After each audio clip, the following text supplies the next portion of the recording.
வணக்கம் மக்களே, இன்னைக்கு சண்டே. ஸோ நான்வெஜ் இல்லாமல் சண்டே எப்படி போகும், அதனால நாங்கள் மீன் வாங்கிட்டு வந்திருக்கோம்.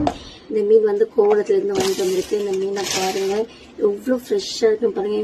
இது சட்டியில் இருக்கிற பார்க்கறதுனால உங்களுக்கு தெரியாது இந்த குவான்டிட்டி அவ்வளோ இருக்குது. இல்லை இது எவ்வளோ காசு கொடுத்து நீங்கள் வாங்கிட்டு வரீங்க. நீங்கள் போயிட்டு பீச்சுக்கு போயிட்டு போட்லேருந்து ஃப்ரெஷ்ஷாக வாங்கிட்டு வரீங்கன்னா இந்த மீனை எவ்வளோ காசு கொடுத்து நீங்கள் வாங்கிட்டு வருவீங்க சொல்லுங்க பார்க்கலாம். எவ்வளவு மீன் வந்துட்டு இருக்கு பாருங்க.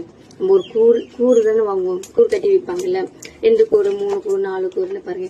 இது எத்தனை கூறு கட்டி இருக்கலாம், எவ்வளவு வாட்டி எடுத்துட்டு போட்டேன் சொல்லுங்க. இது எவ்வளவு இருக்கும் சொல்லுங்க, கெஸ் பண்ணி பாருங்க, கமெண்ட்ஸ்ல சொல்லுங்க எவ்வளவு இருக்கும். இந்த மீன் வந்து நீங்க எவ்வளவு காசு கொடுத்து வாங்குவீங்க பாருங்க.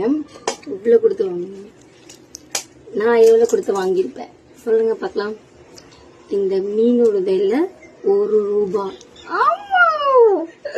1 ரூபாய்க்கு ஒரு மீன் சொல்லிட்டு இவ்வளோ மீனும் நான் எவ்வளோக்கு வாங்கிட்டு வந்திருக்கேன், 150 ரூபாய்க்கு வாங்கிட்டு வந்திருக்கேன். எல்லாம் ஃப்ரெஷ்ஷாக இருக்கு, அப்படியே கல் மாதிரி இருக்கு பாருங்க. எப்படி பிடிக்கிறேன், எங்கேயாவது கசகசன்னு ஆகுதுங்க அப்படிங்களா.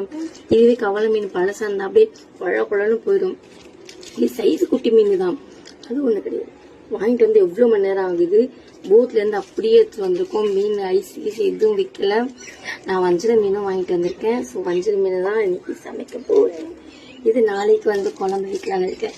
யாருக்கெல்லாம் கவலை மீன்லாம் ரொம்ப பிடிக்கும், எனக்கு வந்து கவலை மீன் ரொம்ப பிடிக்கும். இது டேஸ்ட் வந்து குழம்புல போட்டிங்கன்னு வச்சுக்கேன், எனக்கு பர்டிகுலர் ரொம்ப பிடிக்கும். இதே நிறைய பேருக்கு பிடிக்காம கூட இருக்கலாம், பட் எனக்கு ரொம்ப பிடிக்கும். வஞ்சர மீனை விட எனக்கு இது ஒரு குழம்பு, இது ஒரு வறுவல், அப்படி கிறிஸ்பியா இருக்கும். எங்க அம்மாலாம் அதை பொரிச்சு கொடுத்தாங்க, செம்மையா இருக்கும். நான் பொரிச்சு கொடுத்தாங்க, உனக்கு எப்படி இருக்கு சொல்லுவேன். செம்மையா இருக்கும், எனக்கு ரொம்ப பிடிக்கும். இந்த தலையை நல்லா போட்டு கடிச்சு அப்படியே திப்பிடுவோம், நல்லா டேஸ்டா இருக்கும். ஸோ இவ்வளோ மீனும் 150 ரூபாய்க்கு வாங்கிட்டு வந்திருக்கேன். எவ்வளோ 150 ரூபாய்க்கு வாங்கிட்டு வந்திருக்கேன். உங்களால் வாங்க முடியுமா பாருங்க. கீதை இந்த அளவுக்கு டேலண்டா வாங்கிட்டு வந்திருக்கேன். இதை நாளைக்கு தான் சமைக்க போறேன். ஸோ அதனால கண்ணு வைக்காதீங்க, அப்ப டேஸ்ட் எல்லாம் போயிடும். டேஸ்ட் போயிடுச்சுன்னா அவ்வளவுதான், உங்க மேலதான் நான் போடுவேன் சரிங்களா. அப்புறம் பாவம் என் பிள்ளை ஏமாந்துடும், நானே ஏமாந்துருவேன்.